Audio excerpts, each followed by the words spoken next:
आज हम मानव के 7 शरीर के बारे में ज्ञान प्राप्त करेंगे। जैसा कि दीदेवार ने पहले बताया है कि सृष्टि नियम के अनुसार, प्राकृतिक नियम के अनुसार मानव माँ के गर्भ के अंदर 7 पड़ाव 40-40 के रहता है और उसका शरीर पूरा होकर वो इस जगत में आगमन हो जाता है। ये एक 7 का पहला था। दूसरा 7 का था सामाजिक नियम। मानव ने अपने समाज के लिए 7-7 साल के 7 पड़ाव बनाए थे। इसके बारे में भी हम चर्चा कर चुके हैं।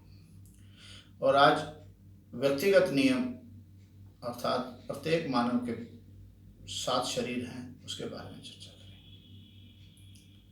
जो शरीर हमें दिख रहा है इन दीदों के द्वारा, जिसके दीदार कर रहे हैं, ये अंतिम और 7वां शरीर है और इसके भीतर 6 शरीर होगा। एक उदाहरण से हमें समझना होगा। अभी वर्तमान समय में उसकी उपलब्धि या उसका क्रिया जो है लगभग समाप्त सी हो गई है।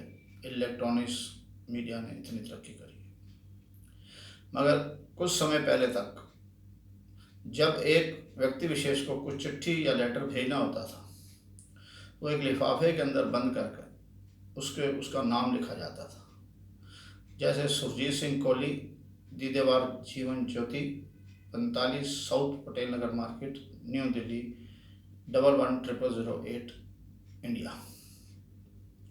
और जो पोस्टमैन डाकिया था, वो जो सबसे बाद में लिखा गया सबसे पहले उसे पढ़ता था। India, New Delhi 110008 south Patel Nagar 45 number, दीदेवार जीवन ज्योति। और जो सबसे पहले लिखा गया था उसके सबसे बाद में पढ़ता था सुरजीत सिंह कोहली, और वो चिट्ठी सही हाथों में पहुंच जाती थी। उसी तरह ही जो शरीर जो 7वां सबसे बाद में बना है, हम उसके दीदार करते हैं और इसके भीतर के अंदर जाएंगे। तो उसी प्रकार जैसे जैसे जो अंतिम शरीर को देखते हुए हम भीतर जाएंगे तो हम प्रथम शरीर तक पहुंच जाएंगे और हमारे को मानव के 7वें शरीर का सहज ही ज्ञान हो जाएगा। एक जो प्रथम द्वार है मानव का, चारों दिशाओं के, उसके शरीर के चारों के मध्य भाग में होता है प्रथम द्वार। उस प्रथम द्वार के नीचे 2 द्वार हैं जो निकास के लिए हैं, और उससे काम ऊर्जा का भी प्रयोग किया जाता है। और जो व्यक्ति सिर्फ यहीं तक अपने को जीवन जीते हैं और जीवन जीने के लिए और काम के लिए करते हैं, अर्थात पशु की तरह रहते हैं, पशु की तरह जीवन जीते हैं, वो इसी शरीर के साथ, जिसको हम स्थूल शरीर कहते हैं, और आहार लेकर अपने जीवन को जीने तक ही इसका माध्यम या किसी जीव को इस जगत में लाने के माध्यम के कारण अपना ही जीवन व्यतीत करते हैं। और ये लगभग हर जीव प्राणी करता है, और जो भी व्यक्ति विशेष यहाँ तक सीमित है तो लगभग वो पशु की तरह ही जीता है।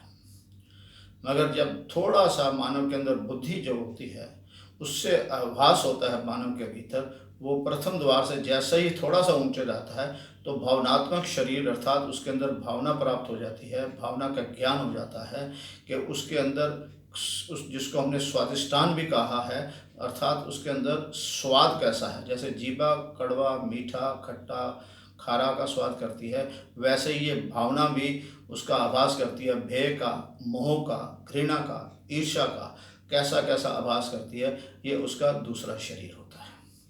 और जैसे ही मानव थोड़ा सा श्वास के माध्यम से ऊपर जाने की आरंभता करता है और उस पर ध्यान देता है, तो उसे भीतर जो है एक और चीज़, जो इसका जो भावनात्मक है वो कैसे कार्य करता है, अर्थात बीच का चीज जिसको मणि चक्र भी कहा गया है और मणि शरीर भी कहा गया है, वो तीसरा शरीर जो है, जो हमारे हिसाब से वो 5वां शरीर होता है। भीतर प्रथम जो है दिखाई दे रहा है 7वां, 6ठा और ये 5वां शरीर जो है वो उसके अंदर आभास होना आरंभ होता है कि मुझे भय से मेरी कौन सी इंद्रिय के अंदर कैसा हो रहा है, मुझे खुशी से, मोह से कैसा आभास हो रहा है। मानव को उसका आभास होना शुरू हो जाता है, और जो भी मानव उस आभास पे अपने को केंद्रित कर लेता है तो यहीं पर जो मध्य है, चौथा शरीर जो है, ऊपर से भी चौथा और नीचे से भी चौथा जो है शरीर मध्य भाग का, वो है मनोमय शरीर, अर्थात मन का विकास करता है। यहाँ से मानव अपने मन का विकास आरंभ होता है,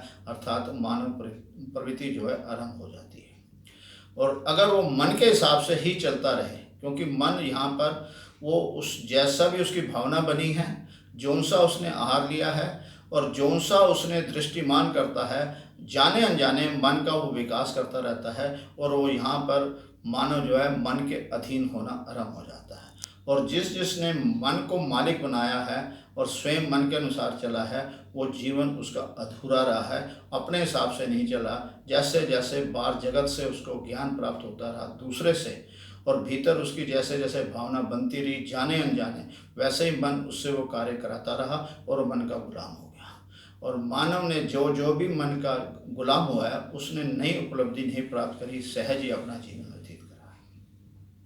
और इसके ऊपर जिसने भी मन को थोड़ा सा भी ध्यान दिया है, तो अपने अनुसार चलने के लिए उसमें कौन सा सही है, कांट छांट करी है, तो उसके जीवन के अंदर ही आनंद में शरीर बन गया, अर्थात वो आनंद के अंदर रहना आरंभ हो गया, अर्थात वो अपनी भावना को अपने इच्छा के अनुसार कार्यरत कर रहा, मन के द्वारा करने के लिए सक्षम होना आरंभ हो गया था। अर्थात जैसा मन बना था उसमें काट छांट करके उस जो उसको स्वीकार था उस हिसाब से उसने कार्य कराया मन से, और आनंद में रहना का, इसे आनंदमय शरीर का। और अधिकतर जगत यहाँ पर आकर रुक गया और मानव ने जाने अनजाने में जो आनंद में रहा उसी को ही पूजना शुरू कर दिया और उसी के अनुसार उसका अनुसरण करना शुरू कर दिया। ये भी मानव की भ्रांति थी। तो बहुत कम लोग इससे ऊपर जो दूसरा शरीर है जो आ गया, अर्थात विचार शरीर जो बुद्धि के तल पर है, और जिसने पूरा अपने बुद्धि के अनुसार, अपने अनुसार भीतर के दृढ़ता के अनुसार मन को जो आर्डर दिया, मन को जो क्या, जिसका मन का स्वामी बना है, अर्थात स्वयं का स्वामी बना है, उसी ने ही नए नए अनुसंधान करे हैं, भीतर से भी और बाहर से भी। बाहर के अनुसंधान करने वाले को हमने वैज्ञानिक कहा और मानव जगत ने उसका बहुत तेजी से प्रयोग करा और उन्नति करी, मगर भीतर के जिन जिन भी मानव ने ऐसा करा, आभास हुआ, वो जगत को पूर्ण रूप से ज्ञान नहीं दे पाए, इसलिए मानव उससे पूरी तरह लाभान्वित नहीं हो सका। और जो भी व्यक्ति इस दूसरे शरीर के ऊपर कुछ समय रुकता है, तो जो प्रथम सबसे ऊपर शरीर है, जो शास्त्र के नाम से हम उसको जानते हैं, उसका जाने अनजाने कब उसको उन प्रश्नों के उत्तर उस सृष्टि नियम के द्वारा प्राप्त हो जाते हैं, अर्थात उसकी वो तार जुड़ जाती है। और ये तार सदा नहीं जुड़ती है, कभी कभी जब बहुत गहरे प्रश्न के उत्तर उसे नहीं मिल पाते तो उसके लिए वो आंसर मिलते हैं। और दीदेवार ने भी इसका कभी कभी कुछ क्षणों के लिए इसका आभास करा है, अर्थात प्रथम शरीर का उस सृष्टि के साथ लिव लगना कह सकते हैं, तार जुड़ना कह सकते हैं, या उसके द्वारा कोई एक मैसेज संदेश को समझना या उसको पकड़ना कह सकते हैं। दीदेवार ने ऐसे कई संदेश के अपने कई प्रश्नों के उत्तर इसी द्वारा प्राप्त हुए हैं और वो जगत को देने का प्रयास करता आ रहा है।